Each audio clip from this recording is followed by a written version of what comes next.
Welcome to your microwave. In this video, we will be breaking down some of the key features so you can get the most out of your purchase. The first thing you will notice on your microwave is the control panel. The control panel consists of the clock and display, auto cook programs, power, defrost and timer settings, express cook numbers, and the stop, zero, and start buttons. Before operating, make sure that the microwave is placed in a spot near an outlet. Allow at least 2 inches for proper air circulation. Once you are ready to heat up some food, press the stop button to clear all settings before starting. To begin cooking, press an express cook number pad function or use an auto cook program. Hit the start button when you're ready. Express cooking is the simplest way to start using your device. Press any of the numbers 1 through 6 to get a corresponding cooking time. You can also start cooking at 100% power for 30 seconds by pressing the start button.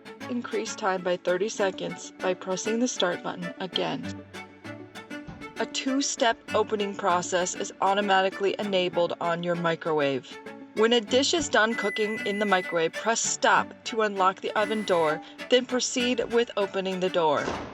To deactivate or reactivate the setting, hold the stop, start, power buttons together. The display will show on for activated and off for deactivated.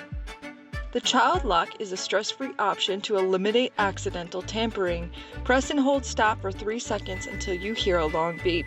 That means the microwave's control panel is now locked and child-proof. There are 2 defrost modes. Press the defrost button once for defrost 1 and a second time for defrost 2. Then use the number pad to enter the weight from 4 to 50 ounces or enter the desired time. Press start to begin defrosting. The last feature for you to know is about your microwave's auto cook programs. Find the button that corresponds with the desired item you would like to cook. Then press continuously until the display shows your desired weight. Hit the start button when you're ready. Additional tips and tricks can be found in the instruction manual.